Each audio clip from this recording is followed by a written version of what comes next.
नमस्कार प्रिय दर्शकों। हाजिर हूँ कुंडली में अनोखा योग कैसे बनता है और अलग अलग ग्रहों से बनने पर क्या फल देता है, इस विषय को लेकर।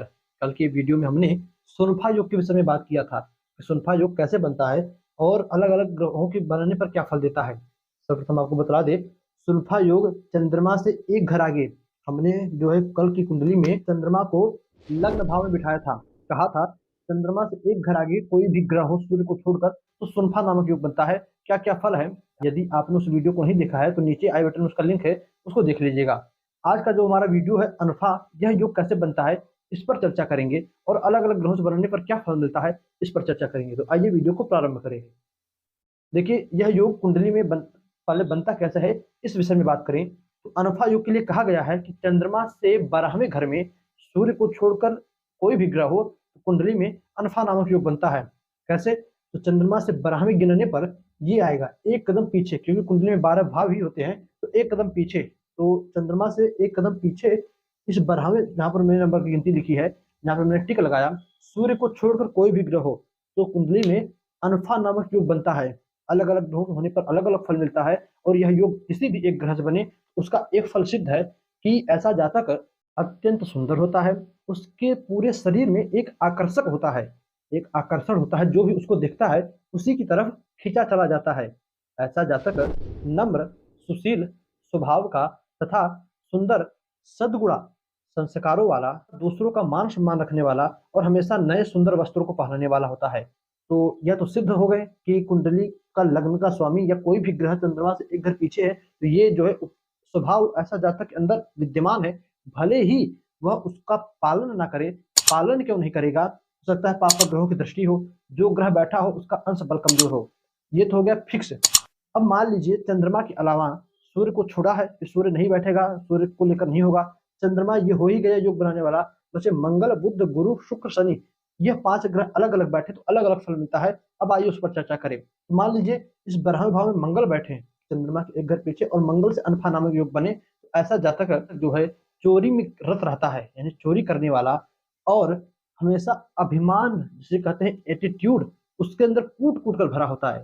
थोड़ा बहुत नहीं, बहुत मात्रा में कूट कूट कर भरा होता है और जो है चोरी करेगा। पहला सूत्र कहता है कि चोरी करेगा, दूसरा कहता है कि मंगल बैठा है तो एटीट्यूड उसके अंदर भर भर कर आता है। फिर दूसरा दादागिरी, कि नहीं मैंने नहीं किया, मैंने गलती नहीं की, दादागिरी उसके अंदर भरी रहती है।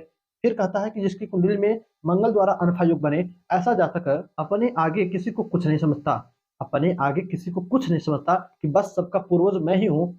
ऐसा जातक युद्ध में अपने बल का प्रदर्शन करता है और झूठे मूठ भी हमेशा दिखाता है कि मैं बहुत बलशाली हूँ, बॉडी बिल्डिंग खूब दिखाने वाला होता है। ऐसा जातक हमेशा दूसरों का धन कैसे हड़प ले इसी नीति में लगा रहता है। दर्शकों, यह सब सूत्र जो है अनफा योग मंगल के द्वारा बनने पर होता है। हो गया मंगल। अब बात करें बुध की, कि इसी प्रकार बुध बैठे हो तब कुंडली में बुध द्वारा अनफा योग बने तो ऐसा जातक गायन विद्या में निपुण होता है, सिंगर लाइन में निपुण होता है, चित्रादि का शौक रखता है। ऐसा जातक भाषण कला में निपुण होता है। ऐसा जातक यदि उसे भाषण देने के लिए खड़ा कर दिया जाए तो एक से एक वक्तव्य बोलता है।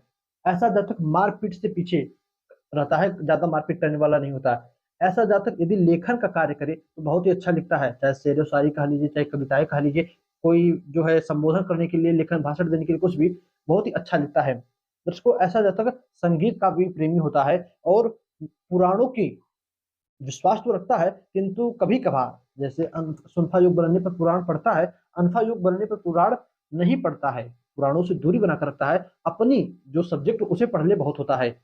बुद्ध हो गए। बात करें गुरु की, यदि गुरु से कुंडली में अनफा योग बने तो ऐसा जातक बुद्धि से बड़ा ही चतुर होता है, अपनी अनेकों समस्याओं को अपनी जो है चतुराइयों से दूर कर देता है। ऐसा जातक जिसकी कुंडली में गुरु से अनफा योग बने, ऐसा जातक जो है जीवन में अनेकों संघर्षों से जूझता हुआ कठिनाइयों से अपना जीवन किंतु पार ही कर लेता है और ऐसा जातक काव्य के क्षेत्र में प्रगति करता है। दर्शकों, ये रही गुरु की बात। अब बात करें शुक्र की, कि जन्म कुंडली में यदि शुक्र से अनफा नामक योग बने तो ऐसा जातक एक प्रकार से, ऐसे जातक के अनेकों प्रेमी जन होते हैं। शुक्र को भोग विलास के लिए जाना जाता है। तो कुंडली में चंद्रमा के एक घर पीछे शुक्र हो और शुक्र से अनफा योग बने तो ऐसा जातक कई प्रेमियों के संपर्क में आता है, लड़की हो लड़का हो, कई प्रेमियों के संपर्क में आता है। ऐसा जातक प्रसिद्ध होता है अपने प्रेम के लिए। जिसकी कुंडली में शुक्र से अनफा योग बने, ऐसा जातक उसके जो ऊपर के बॉस होते हैं, उसके उसके जो ऊपर के बॉस होते हैं, उच्च अधिकारी होते हैं, प्रोफेसर होते हैं या ऑफिसर कह लीजिए ऑफिसर होते हैं, उनको अपनी बातों से प्रसन्न रखने वाला होता है। जिसकी कुंडली में शुक्र द्वारा, कुंडली में आप यहाँ पर देखिए 12 नंबर पे यहाँ पर शुक्र बैठे हो और शुक्र द्वारा जो है कुंडली में अनफा नाम योग बने, ऐसा जातक अपने जीवन में पूर्ण सुख सुविधाओं को भोगता है और विधिवत हर एक लग्जरी व्यवस्थाओं को देखते हुए अपने जीवन को पार करता है। बात किसी पर शनि की कुंडली में शनि से अनफा नामक योग बने तो ऐसा जातक भाग्यवान होता है, प्रसिद्ध कुल में जन्म लेने वाला होता है। ऐसा जातक जो बातें कहता है उससे लोगों में प्रभाव पड़ता है, आम जनमानस में उसकी बातों का मान सम्मान किया जाता है। आप एक प्रकार से कहीं का लीडरशिप या एक जो है जैसे पहले की जिम्मेदारी इत्यादि लोग होते थे, उस नजरिए से उस जातक को देख सकते हो। चाहे आज समय में से प्रधान, नगर पालिका का अध्यक्ष और ऐसा जातक यदि चुनावी क्षेत्र में हो, राजनीतिक क्षेत्र में हो, बहुत ही अच्छा पद हासिल करता है। दर्शकों, मंगल से लेकर शनि पर्यंत कुंडली में अल्फा योग बनने पर क्या क्या फल होता है, इसके विषय में आज हमने चर्चा की। बस आज के लिए इतना ही। आपकी कुंडली में किस ग्रह से कुंडली में अल्फा योग बन रहा है, कमेंट में अवश्य बताइएगा। क्या सुनफा और अनफा दोनों योग बन रहा है कि कोई एक, यह अवश्य बताइएगा। तो बस आज के लिए इतना ही। जल्द दीजिए पुनः से मुलाकात होगी किसी नए वीडियो में नए प्रकार के योगों के साथ, टॉपिक के साथ। तब तक के लिए नमस्कार।